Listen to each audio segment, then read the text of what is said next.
አሰላሙ አለይኩም ወራህመቱላሂ ወበረካቱ። ሰላም ሰላም፣ እንዴት ናችሁ የሱመያ ቤተሰቦች አላችሁ? እኔ ያለው ደህና ነኝ አልሐምዱሊላህ። እንግዲህ ሰላም በይና የመጣንበትን ጉዳይ እናገራለሁ ማለት ነው። ሰላም ሰላም፣ እንዴት ናችሁ ውድ የሱመያ ዩቲዩብ ቤተሰቦች እንዴት ናችሁ? ደህና ናችሁ ወይ? በያላችሁበት ሰላማችሁ ብዝት ይበልልን። እኛ ደህና ነን፣ እናንተ እንዴት ናችሁ? እና እንግዲህ የመጣንበትን ጉዳይ በነገራችን ላይ ያው ነግሬያታለሁ ማለት ነው። ለምን እንደመጣች ለምን እንደምንመጣ ተነጋግረናል ማለት ነው። ግዴታ ደግሞ ካሜራ እስካስቀመጥኩ ድረስ ለእናንተ ከሷ ጋር ወሮትን ማብራራት አለብኝ ማለት ነው። በተረፈ እንግዲህ አሚርዬ ምን ላይ እንዳለ እያለ እንደሆነ ታውቃላችሁ። ኖርማል ነው እኮ ለማንኛውም ማለት ነው። እሱ ያለበትን ሁኔታ ታውቃላችሁ። እኔ ነግሬሻለሁ፣ ወንድሜ ስለሚመስለኝ ነው ብያለሁ። የማልኩት ማልኩት እና ለሱ ብዬ የማልሆነው ነገር የለም። ምንም ነገር ማድረግ ካለብኝ አደርጋለሁ እስካልኩ ድረስ ቃል በገባሁት መሰረት አሁን የምገኘው ሜሪት ነው ማለት ነው። እና ያው ለዓለም ነግሬያት እሷም ደግሞ አዎ ከጀመርሽ ላይ ቀር እንደዚህ ነው መደረግ ያለበት ብላኝ አበረታታኝ። አንደኛም እሷ ናት ያበረታታች ማለት ነው።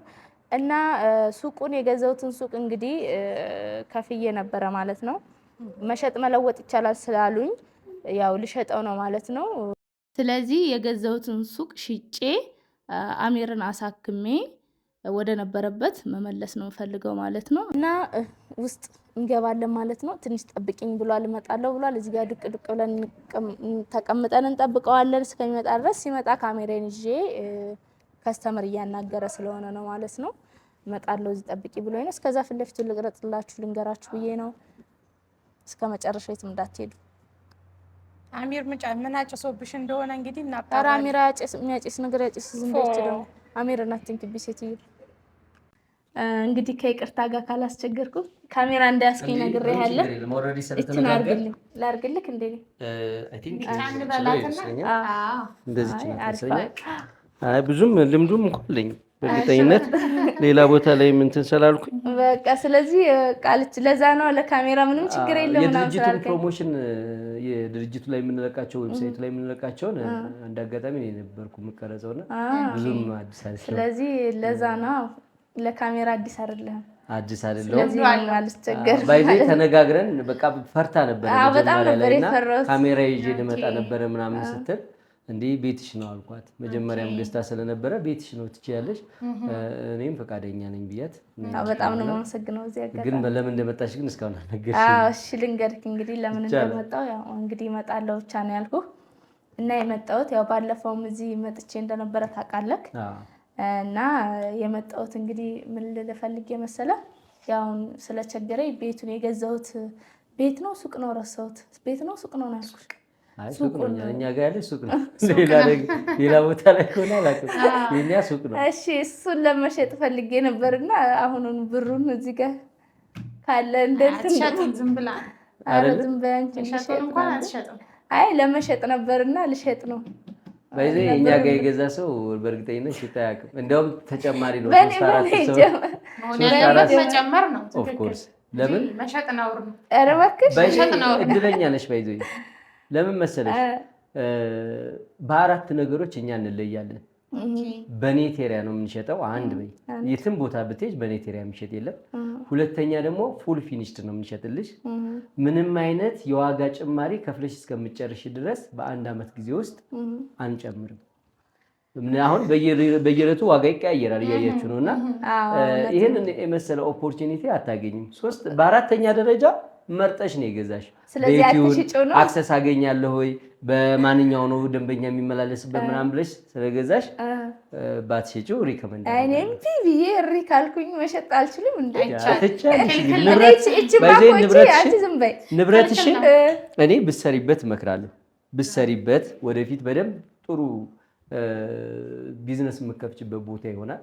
እዛ አካባቢ ያሉት ነገሮች በሙሉ ስለሚጸዱ ኮሪደር ልማት አሁን ይገባልና በተለይ መርካቶ እንደ አዲስ ነው የምትሰራውና እኛ በማስተር ፕላኑ መሰረት ስለሆነ እየሄድን ያለ ነው። በእርግጠኝነት ትርምሱ ሲፈጠር የኦፖርቹኒቲ ወዴት ይመጣል? ወደ አሁን ወዳለው ሞል ነው የሚመጣው። ስለዚህ ባሸጪው ሪከመንድ አደርጋለሁ። ካልሆነ በሰው ንብረት ማንም አያዝም። በነገራችን ላይ በጣም ነው የማመሰግነው እንደ ወንድም ስለማከርከኝ። ልሸጠው አይደለም የመጣሁት ገዢ አምጥቼ ነው። ጓደኛዬ ናት። አንቺ ልትገዢ ነው? እና ማስረዳት አቃቶኝ ነው። ማስረዳት አቅቶኝ አይደለም መረዳት አቅቷት ነው። እኔ አስረዳት እሷ መረዳት አቃታት። እስኪ እናያለን። አይ ከቦታው ላይ ልሂድና እስቲ ያለውን ኢንፎርሜሽን ከእናንተ ልውሰድ። ያው መተህ እዚህ ያለውን ነገር ስታጣራ ደስ ይላል አይደል? መተህ በአካላው ያለውን ነገር ከእናንተ በደንብ ስሰማ እንጂ ውስኑን እሷ ነግራኛለች ያለውን ነገር። ጥሩ ጥያቄ ነው። ለምን መሰለሽ ጥሩ ውሳኔ ነው የወሰንሽው። በሚሊዮን የሚወጣበት ነገር ዝም ብሎ ባለበት ቦታ የሚያልቅ ነገር የለም።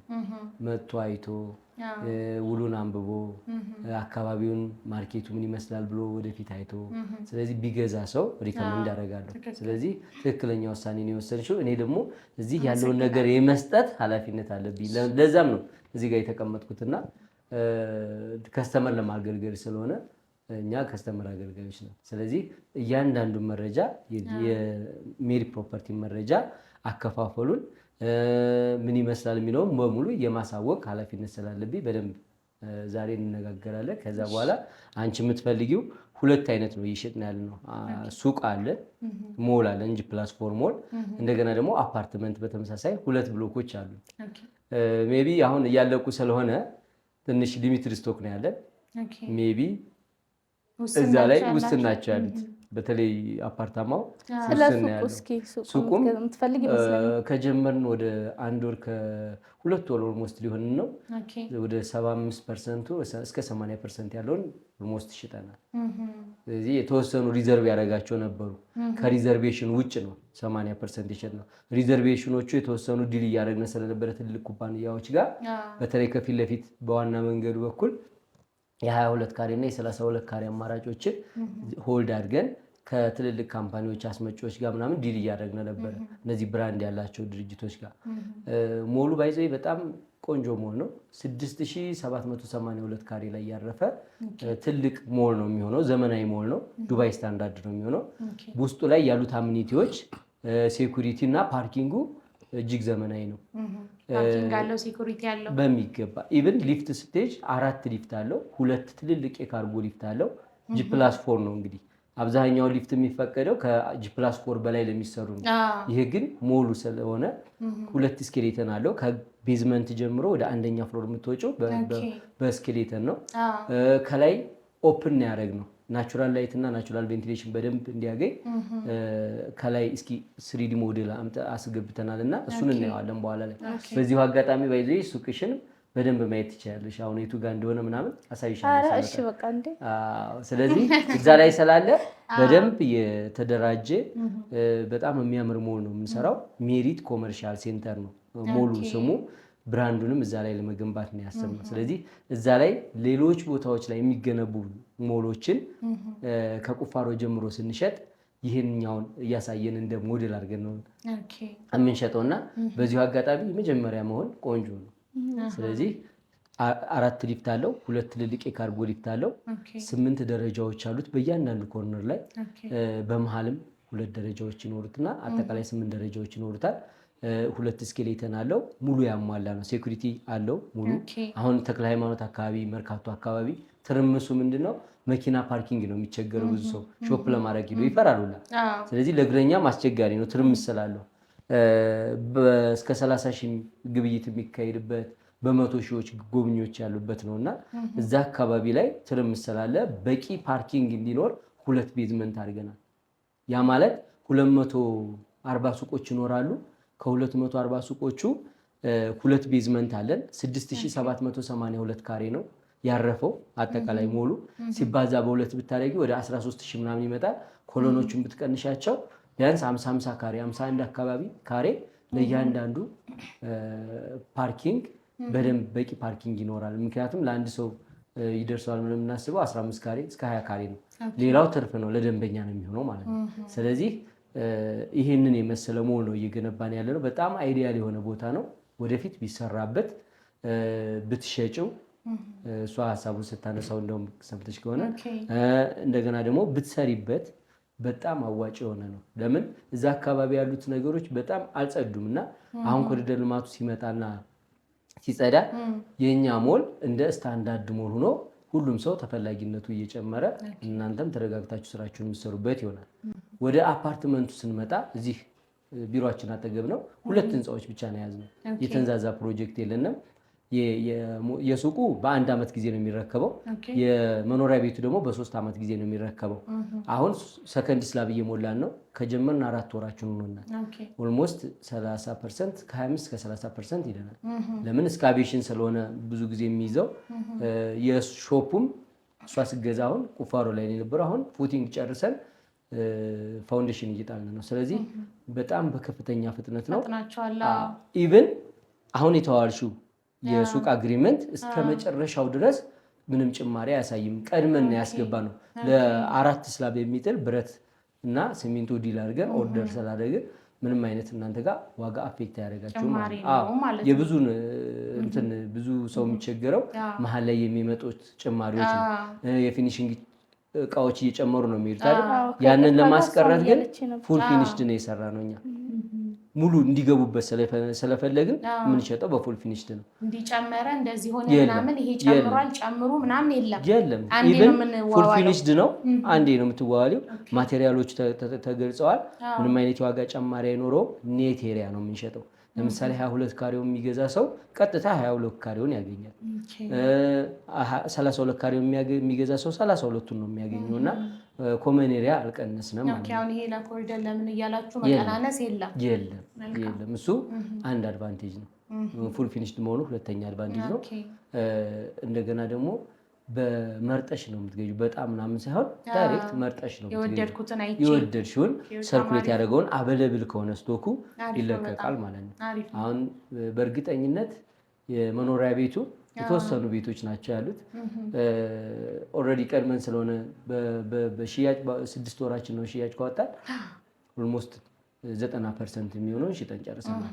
ምንም ሪዘርቭ የተደረገ ስቶክ አይኖረንም እና አትሊስት እዛ ላይ ባለ 2 መኝታ ለምሳሌ 80 እና 95 ካሬ ይኖራል። መኖሪያ ቤቱ የሚፈልግ የተወሰኑ ቤቶች አሉ። ቢያንስ ከ5 እስከ 8 የሚደርሱ ይኖራሉ ብዬ አስባለሁ።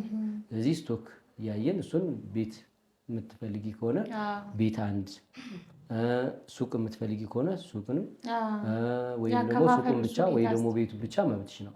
ያው እንደ አቅምሽ ይወሰናል። ስለዚህ አከፋፈላቸው ሁሉ ነገር ላሳይሻልና ይቻላል። የሱቁንም የቤቱንም ግን በመጀመሪያ ግን ጥያቄ ካለሽ እቀበልሻለሁ። አይ መልሳልኛል። ኦልሬዲ ያለው ነገር ያልገቡኝ ነገሮች ነበሩ ሱመያ ስትነግረኝ እና ያው ነግራኝ ነበር እሷ። አሁን ደግሞ አንተ ስታብራራልኝ በደንብ እርግጠኛ ሆኛለሁ። አሁን ለምሳሌ አሁን ያልከኝ አሁን በዋጋ ደረጃ ኑሮ አሁን ዛሬና የዛሬ ወር አንድ አይደለም። ነገሮች ይጨምራሉ ምናምን እና አሁን እኔ ተዋውዬ ተጀምሮ እዚህ ጋር ያለውን ነገር ጨርሰን ነገ ላይ እንዲህ ሲጨምር እንዲህ እኮ ጨምሯልና እኔ ይሄን ጨምሪ ምናምን የሚባል ነገር የለውም ብላል። ያ ነገር አሪፍ ነው። እሱ ነበረ። እንደገና አሁን ይሄ በኮሪደር ምናምን አሁን ይቀነሳል ምናምን የሚባል በእሱም ደረጃ የሚያሰጋ ነገር የለም ብለኸኛል። ምንም የለም። በማስተር ፕላኑ መሰረት ስለሆነ እየሄድን ምንም ችግር የለም። አሁን ያው ስለ ክፍያው ሁኔታ እናወራና ይቻላል። ክፍያ እንግዲህ በሁለት አይነት ክፍያ ሜትር ነው እኛ በኮንስትራክሽን ፕሮግረስ መሰረት ነው ክፍያ የምናስፈጽመው። ለምንድን ነው ይሄን ያልነው? ሰው ሲሰራለት ብቻ ነው እኛ ጋር መጥቶ የሚከፍለው። ታይም ቤዝድ የሚባል አለ። በየአግሪመንትሽ መሰረት በተቀመጠው በአግሪመንትሽ መሰረት ይሰራም አይሰራም መጥተሽ የምትከፍሊበት አለ። የኛ ደግሞ ኮንስትራክሽን ቤዝድ ነው። እያንዳንዱ ኮንስትራክሽን ፕሮግረሱን ጠብቆ በዙር ተቀምጧል ክፍያሽ። ኢቭን ብሯ ራሱ ተተንተና ተቀምጣለች። በኮንስትራክሽን ለምሳሌ አድቫንስ ስትከፊ ወይም ኮንትራት ስትፈርሚ አለ። ከዛ በኋላ ፋውንዴሽን ወርክ ሲጠናቀቅ አለ። ከዛ ፈርስት ስላብ፣ ከዛ ሰከንድ ስላብ፣ ከዛ ስፖርት፣ ከዛ አፕ ኦን ዴሊቨሪ እስከሚለው ድረስ በ7 ዙር ተቀምጧል ለሱቁ። ለቤቱ ደግሞ በተመሳሳይ እስከ 11 ዙር ተቀምጧል። ይሄኛው በ1 ዓመት ነው የሚረከበው ሱቁ። G+4 ነው። ሌላ የተንዛዛ ነገር ከላይ የሚቀጠል የሚጨመር ነገር የለውም። 4 ስላብ ብቻ ነው። በ1 ዓመት ነው ጊዜ ገደቡ። ባናስረክብ የኛ ውሉ ምን አይነት መሰለሽ አስገዳጅ ውሉ ይባላል። ባናስረክብ ሰውየው መጥቶ ማፍረስ ሳይሆን ለእያንዳንዱ ሌት ለምናደርግበት ወር አስቀምጠናል መቀጩ። ለቤቱ 20 ሺህ ብር በየወሩ፣ ለሱቁ ደግሞ 30 ሺህ ብር በየወሩ እየከፈል እንዲቀጥል ማድረግ ነው። በሰዓቱ ካላስረከባችሁ ማለት ነው። ይሄ ደግሞ እንደ ድርጅት ምን ያመጣብናል መሰለሽ? ለአንቺ አሁን 30 ሺህ ብር ምንም ወይም 20 ሺህ ብር ምንም ላይ መስል ይችላል። ዲዘርቭ የማያደርገኛል ብለሽ ላታስብ ትችላለሽ። እንደ ድርጅት ግን እኛ ለምሳሌ 1000 ከስተመር ካለን በስራችን 20 ሚሊዮን ብር በወር ልናጠፋ ነው ማለት ነው። ሁለተኛ ወር ስንደግም 40 ሚሊዮን ብር፣ ሶስተኛ 60 ሚሊዮን ብር እያለ ነው ቢሮ። ስለዚህ እዚህ ሁሉ ወደዚህኛው ሪስክ ከመግባት ሌት ተቀን ብሎ ማስረከቡን እንደ የአማራጭ የሌለው ግዴታ እንደ ግዴታ ሆኖ ይቀርባል ማለት ነው። ስለዚህ አስገዳጁ ነው ውላችን። ዝም ብሎ ካላስረከብን ይሄን ያህል ተቀርጦ ይመለስልሃል ምናምን የሚባል ነገር የለውም። ስለዚህ ቅጣቱ እንዳለ ሆኖ በዛ ላይ በየወሩ የምንከፍለዋለን ማለት ነው። ስለዚህ ይሄ ነው የመጀመሪያው። ሱቁ ላይ ለምሳሌ 22 ካሬውን በዚህ በፊት ለፊት በዋና መንገዱ በኩል ቢይዝልሽ አጠቃላይ ክፍያው 4.4 ነው። የዚህ ቅድመ ክፍያው ደግሞ አድቫንስ ወደ 1,320,000 ብር ነው። ይሄን ከፍለሽ ውል የምትጀምሪበት። ይሄ 4.4 ሚሊዮን ግን እስከ መጨረሻው ድረስ በአንድ ዓመት ጊዜ ውስጥ የሚጠናቀቅ ነው። ምንም አይነት ጭማሪ የለውም። ግን አንቺ ክፍያ ቢደራረብብሽና መክፈል ባትቺ 6 ወር ጊዜ ገደብ አለሽ።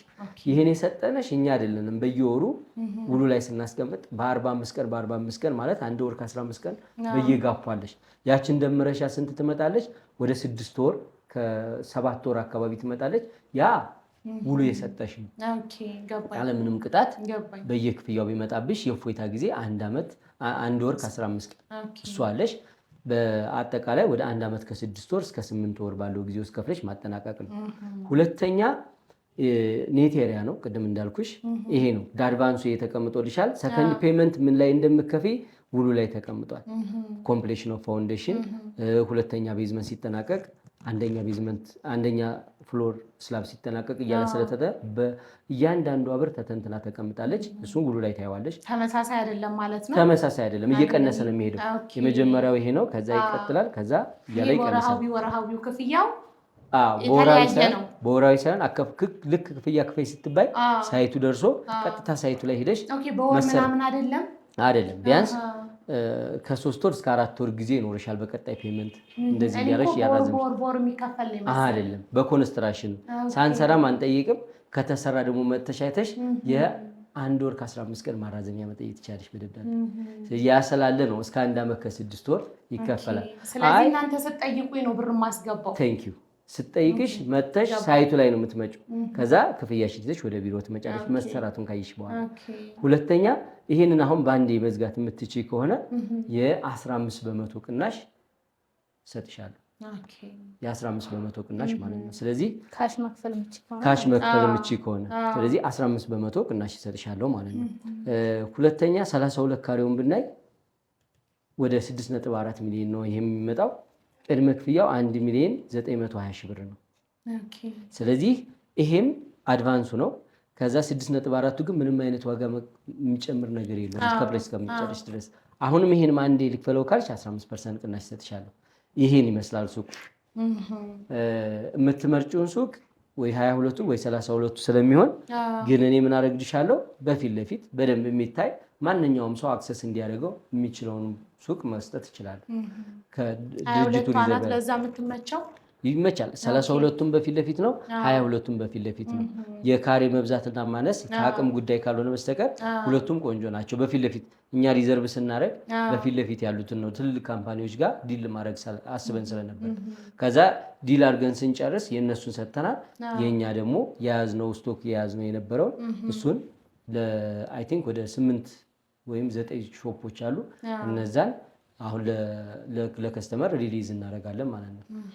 ግን አንቺም እንግዲህ ዛሬ ስለመጣሽ ያለውን ነገር ከአንቺ ጋር እንጀምራለን ማለት ነው። ሁለተኛ የቤቱ ደግሞ 80 ካሬ አለ፣ ባለ 2 መኝታ ነው ያለው እና 95 ካሬ አለ። አሁን የ80 ካሬውን 7 ሚሊዮን ሙሉ ክፍያ ከፍለሽ መውሰድ ትችላለሽ። በቃ ምንም የዋጋ ጭማሪ ምናምን የሚለውን ክሊር ለማድረግ 80 ካሬውን ባለ 2 መኝታ ነው። 2 ሻወር ሽንት ቤት አለው። 2 መኝታ ቤቶች አሉት። አንድ ማስተር ቤድሩም፣ አንድ ልጆች፣ ኪችን አለው።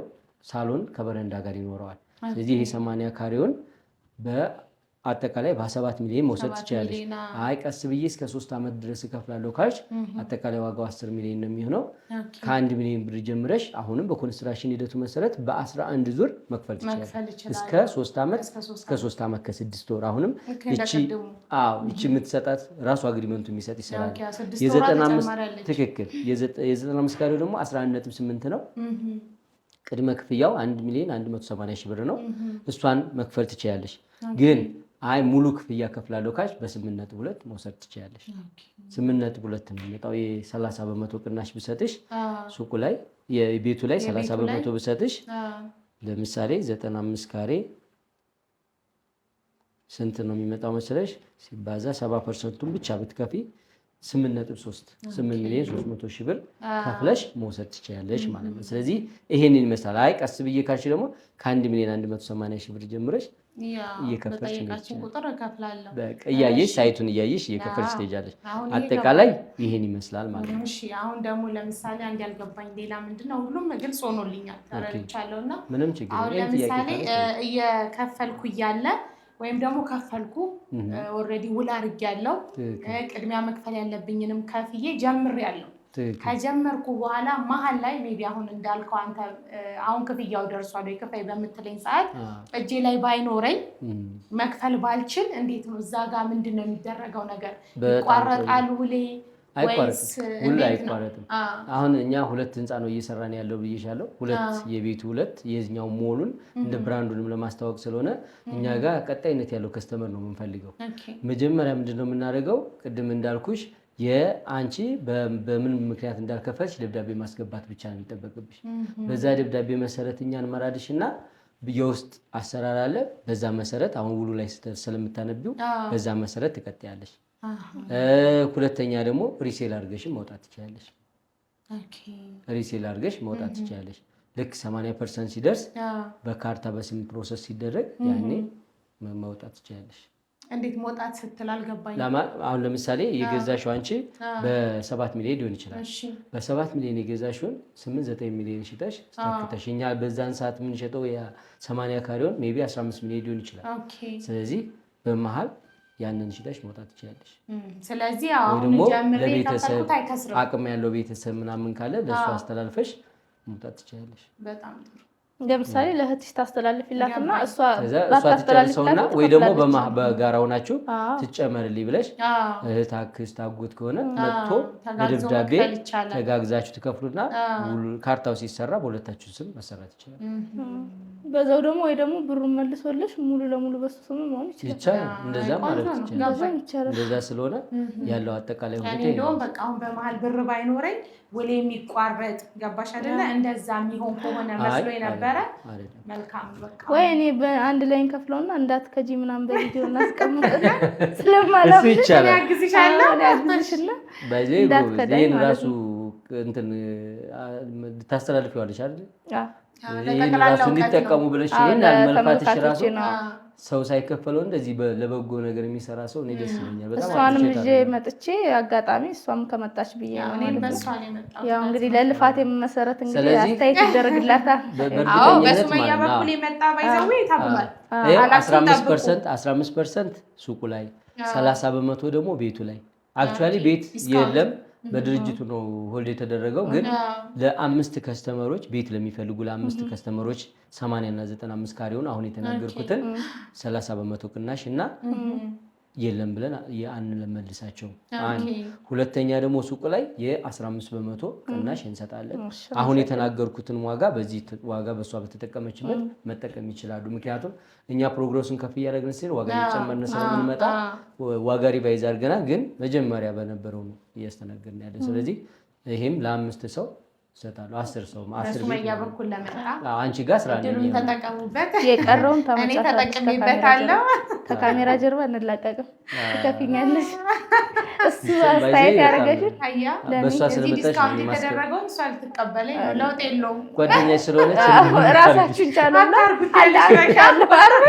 ብዙ ነው ለኔም ከፍኛ ይሻልሽ። ባይዘይ የ22 ካሬው ላይ ራሱ 1.2 ሚሊዮን ጭማሪ አለ። ኦኬ የ32 ካሬ ወደ 1.4 ካሬዎች ሲጨምር አብሮ ስለሚጨምር ወደ 1.4 አይ አግኝቼም ቢሆን እቀበላታለሁ። ታቀበያት አሁን አለቃት እንደ ነገር ላይ ይሄን ይመስላል። አጠቃላይ ምንም እኔ ያለው ደውዬ ይጋርግ እናመሰግናለን። ስለዚህ እቺ ፎርም አለች የቤቱና የሱቁ አልወሰነችም እኮ እሷ ማለት ነው። በዚህ አጋጣሚ ቆይ አንዴ ለተመልካች በዚህ አጋጣሚ በእኔ እሷም አንድ አለች። ከእሷ ውጭ ደግሞ ለመጣ ሰው ሱመያም ብሎ ለመጣ ሰው አይደለ እኔም ብላችሁ ለመጣችሁ ሰዎች ሱቁም አልቋል እያለ ነው። በጣም አሪፍ ቦታ ላይ ነው ያለው። ተጠቀሙበት እድላችሁን ሳያልቅ።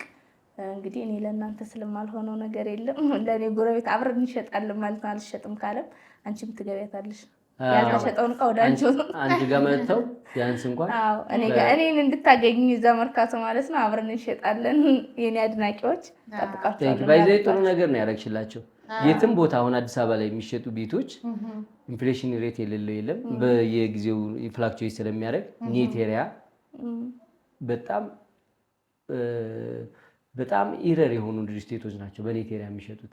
በጣም አቅም ያላቸው ኢረር የሆኑ ድርጅቶች ናቸው የሚሸጡት። እኔ ደግሞ ደስ ያለኝ በአንድ አመት ሱቁ በተለይ በአንድ አመት ማለቁ አጭር ጊዜ ነው። አሁን ራሱ ጊዜው እኔ ከመጣሁ ምን ያህል ጊዜ ነው? በጣም ደስ ያለኝ በአንድ አመት ጊዜ በቃ ወደ ስራ ትገቢያለሽ ማለት ነው። ለምን ብርን አስቀምጠው መስራት አለበት። እንደገና መርጣችሁ ነው የምትገዙት። በየት በኩል ይሁን በየትኛው ሰው አክሰስ ያደርገኛል ወይ ይሄ አሁን አሳይሻለሁ ብለኛል። በዋናው መንገድ በኩል ነው አሁን እነዚህ የተለቀቁትና እነዚህ የሚገዛ ሰው አሁን ኦልሬዲ ሆልድ ተደርጎ ስለነበረ በጣም ቆንጆ ነው። በቃ ከእይታም አንፃር ከመስሪያ ቦታም አንፃር አንዳንዴ ፕሮዳክትሽን ዲስፕሌይ የምታስቀምጭበት ነገር ሰው ወዲያውኑ ኮንተን እንዲያደርገው እሱም ወሳኝ ነገር አለ። በጣም ቢሆን አስበሻል ብዙ ነገሮች እንደገና መቀየር ማትቺ ሙሉሽ ላይ ስለሚልና ዋናው ነገር እንዲህ በሰዓቱ መድረሱ ኔቴሪያ መሆኑ ፉል ፊኒሽድ ነው። አንዱ አሁን ፉል ፊኒሽድ መሆኑ ሰው ምን ችግር አለው ሊል ይችላል። ግን እኔ ፉል ፊኒሽድ ገዝቼ አንቺ ሰሚ ፊኒሽድ ገዝተሽ ያኛው ሰው ካልተጨረሰና ቢሮ የተዝረከረከ ከሆነ ወይ ደግሞ ጎንሽ ላይ ያለው ያልጸዳ ከሆነ ደንበኛ መጥቶ ብዙ ነገር ሊጎል በነገራችን ነው። ስታንዳርዱን የጠበቀ ሞድ ስለሆነ ብራንዳችንንም እንዳያበላሽ በፉል ፊኒሽድ ያደረግነው ለዛ ነው። ሁሉም ሰው በፉል ፊኒሽድ ነው የሚገዛው። የሚጨርሰው በሜሪ ፕሮፐርቲ ነው፣ በራሱ ማቴሪያል ነው። ስለዚህ ምንም አይነት ኮምፕሌን አይኖረውም። በእያንዳንዱ ፍሎር እኮ 24 ሰው የሚያስጠቅም ቶይሌት አገልግሎት አለ። በፍሎር እያንዳንዱ ከግራውንድ ጀምሮ እስከ 4ኛ ፍሎር ላይ እያንዳንዱ ሰው 6 የወንድ 6 የሴት በሀፉ ሳይድ 6 የወንድ 6 የሴት አጠቃላይ 24 ቶይሌት በእያንዳንዱ ፍሎር አለ። 24። ስለዚህ እንትኑን ብታሳየን ምን ይመስላል? ይቻላል። ከዛ እሱ እሺ ስልኩ ስላለኝ እኔ ጋር ቤቱና ሱቁን ተመካክረን እና ደግሞ ያው ክፍያም ውጭ መሰለኝ ባለፈው ከፍዬ የመጣው ወረቀት ሰጠንና የክፍያውን ወረቀት ሰጠን። እሺ የሱቁን በዚህኛው ነው የምታስገቢው። ቤቱን ምን ወሰድሽ? ቤቱን ባለ ሁለቱን ትገዛለሽ? 80 ካሬው ላይ ወይስ 95? ማለት ለምንድን ነው የምትፈልጊው ሞራንጂ? አይ ለቤተሰብ ልጆች 90 ቢሆን አሪፍ ነው። 95 ይሆናል። 90 ቆንጆ ነው። 95 ይሁንልሽ። ከዛ የቤቱን በዚህኛው ነው የምታስገቢው። ሱቁንስ ተውሹ እንደ ሱቁ ወይ ሱቁን እንትን ልበላ አይሻልም? ቤቱ አይሻልም? ቅድሚያ ወይ ሁለቱንም ጀምሪ ይሻላል። ጊዜ ስላለሽ ማለት ነው። የቤቱ 3 አመት ነው ያለሽ። የሱቁ 1 አመት ነው። ሁለቱንም ጀምሪ ባክሽ። የተጀመረ ነገር በድፍረት ደፋር ነው። ሌላም ሰው በመሃል መስገባሽ እኔ እገባልሻለሁ። አግቼም ቢሆን የቀረውን ብር አስከፍልሽና አግዝሻለሁ። ወረቀቱን ስጠንና እንትኗን ብታሳየኝ። እሺ ላሳያችሁና እቺኛዋ የቤቱ ማስገቢያ ነው። ዳውን ፔመንቷ ማለች። እቺኛዋ ደግሞ የሱቅ ናት፣ የሾፕ ናት። ለተለያየ ነው ባይዘይ ፕሮጀክቱን 2 ፕሮጀክት ሲኖር ለእያንዳንዱ ለሚገባበት ለራሱ ነው የሚገባው። ስለዚህ እንዳይደበላለቅ ፕሮጀክቱን መሰራት ስላለበት ይሄኛው የሱቁ ነው። የሾፑ ደግሞ አሁን ውጪ ላይ ላሉ ሰዎች አሁን እኛ እዚህ ስላለን ነው። እኛ እዚህ ስላለን መተን በአካል አግኝተናቸዋል። አሁን ብዙ ወገኖቻችን አሉ በውጪ ከሀገር ውጪ ያሉ ማለት ነውና ይሄንን ነገር መጠቀም ቢፈልጉ እንዴት ነው? አሁን ቀጥታ እናንተን ደውለው ያገኛሉ? እንኳን ጥሩ ጥያቄ አነሳሽ። አስተማማኝ መሆኑንም በጊዜ አልቆ እንደሚረከብም ያለውን ነገር ያው ብዙ ሰው አንዳንዴ ውሸት ነው ብራችንን በልተው ምናምን የሚል ነገር አለ። ሩቅ ስትሆን እስካሁን እንደውም ዛዛ ነገር ላይ ያው እና ማለት ነው። በዚሁ አጋጣሚ እንግዲህ የማን ቁጥር ነው የሚቀመጠው? ያንተ ቁጥር ነው? የኔ ቁጥር እኔ ራሴን ቁጥር አስቀምጥላችኋለሁ እዚህ ታች በምታዩ ቁጥር እየደወላችሁ። በዚሁ አጋጣሚ አቀባበላችሁም እንደው አሪፍ እንደሆነ የተወሰነ ሰው እንደመጣም ተናግሮኛል ማለት ነው። ያው በስሜ ሰው እንደመጣ ማውቃለሁ ማለት ነው። እናመሰግናለን በጣም። ውጭ ላሉ ከስተመሮች ምንድን ነው የምናደርገው መሰላችሁ? ዲኤችኤል ነው። እዚህ ተወካይ ከላኩ ወይ ደግሞ በቪዲዮ ኮል በደንብ መረጃውን ከወሰዱና ትረስት ከፈጠሩልን እኛ በዲኤችኤል ባሉበት ቦታ ፈርመው እንዲልኩ ማድረግ እንችላለን። ውጭ ያሉ እንደዛ እያሉ ነበረ። ውክልና ካላቸው እዚህ ውክልናቸውን መላክ ይችላሉ። ተወካይ ደግሞ የሌላቸው ቤተሰባቸውን ኮንፈርም ካደረገላቸው በኋላ እኛ ያሉበት ቤቱን ምርጫውን ምናምን ሾፕ ምርጫውን ችግር የለም እንደ ቤተሰቡኝ መምረጥ ይችላል። ካመኑብኝ ካላመኑብኝ ደግሞ ሰው ይለካል። ሁሉም ደስ እያላቸው ነው። እውነት እስካሁን ድረስ እኔ በጣም ደስ ይላል ማስተንግዷቸው። እናመሰግናለን በጣም። እሺ ስሚ እኔ እዚህ ጋር ገጽ ወጣ ከዚህ ያለነሳ ይሄኛው የሾፕሽ ነው። ይሄው አግሪመንቱ ይሄኛው የሾፕ አግሪመንት ነው። ይችኛዋ የኛ ደግሞ ስጦታችን ናት። ይችኛዋ ማንኛውም ሰው ሜሪት ፕሮፐርቲን እያስታወሰ እስክሪብቶ አለው ከውስጥ የውሃ መጠጫ አለው። ይሄኛው ለሾፑ የተሰጠሽ ነው። ይሄኛው ደግሞ ለመኖሪያ ቤቱ። ይሄም በተመሳሳይ እንደዚህ አንዱን ለያዝልሽ ይቻላል። አንዱን ይሳል። ይሄው አግሪመንትሽ ይችኛዋ ኮዳ ምናምን አላት። ይሄኛው ሜሪት ፕሮፐርቲ ላይ እሱ ነው። እናመሰግናለን። እጅግ አድርጌ አመሰግናለሁ። በሉ በእርግጠኝነት በዚህ ፕሮግራም አይተው ለሚመጡ ቅድም የተነጋገርነው ዋጋ ከአንቺ ጋር ቼክ ማድረግ ይችላሉ። በታማኝነት ለ5 ሾፕ ለ5 ቤቶች ከድርጅቱ ከያዛቸው ላይ መልቀቅ ይችላለሁ። ሾፕ በደንብ ሾፕም ደግሞ የሚመጣ ካለ ቤቱን ልቀንሰውና ወደ ሾፕ ቤቱ ደግሞ በጣም ቤት የሚፈልግ ሰው ካለ አትሊስት 8 ወይ 9 ቤት ነው ያለው። ምንም ማድረግ አልችልም። ስለዚህ ሾፑን እጨምራቸዋለሁ እንጂ ቤቱ ያው እጅ ላይ ስለሌለ 8ቱን ግን ሙሉውን ለመልቀቅ ዝግጁ ነው። እሺ በጣም መልካም እድል ይሁንላችሁ። ተጠቀሙበት እላለሁ። እሺ በድጋሚ